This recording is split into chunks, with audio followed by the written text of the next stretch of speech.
Hey Nick, yeah, I think this is a step in the positive direction, and I'll say a couple things. First of all, yeah, blue is not really like will. The similarity there is merely that, a classical approach to this, going back to Aristotle, is to take the world is consisting of things in themselves have their own identity, and properties, qualities adhere to them, and we perceive those properties. So the idea is that the object has blue in it as a part of its thing in itself, and we perceive that. Okay, now we know that that's not true, that it's really blue as a property of the system.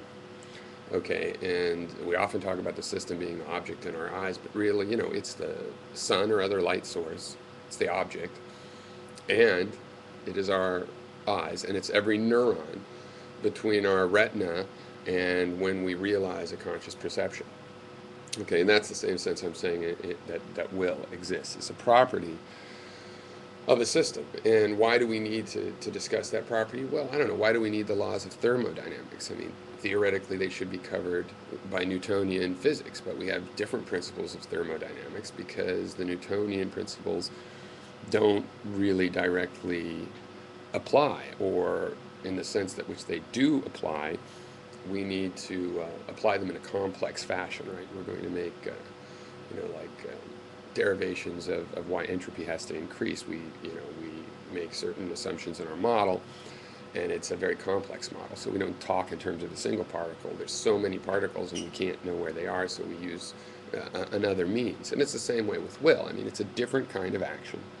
It might all reduce down to simple classical Newtonian mechanics, but for now, it's a different reaction, and we want to, call it different because, non-living systems react differently than living systems do. And so, will is one of the terms that we use to describe this difference. um,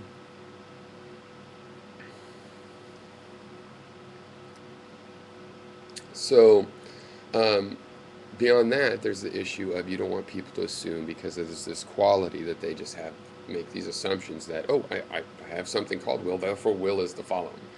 Therefore will is my free ability to choose anything. No. But you see, my whole philosophy is about how to program the human mind. It's really I'm not assuming we have the classical, will, the free control of some metaphysical writer that itself was not even subject to the laws of physics, somehow the puppet master of a physical body. It's not like that. It's a system, it's all physical. And so I don't want to make assumptions, but I do look for, well, what is our influence? Yeah, our influence isn't just that we want something to happen and it happens. It isn't just that you visualize a picture and the picture comes true. It's something quite so simple. But I don't want to say there's no will because I want to look into, well, what is the will then?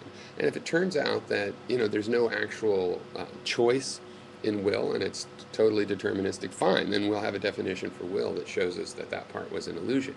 Just like we have definitions for in our model of the solar system that tell us what's really going on with the sun when it seems to rise in the morning.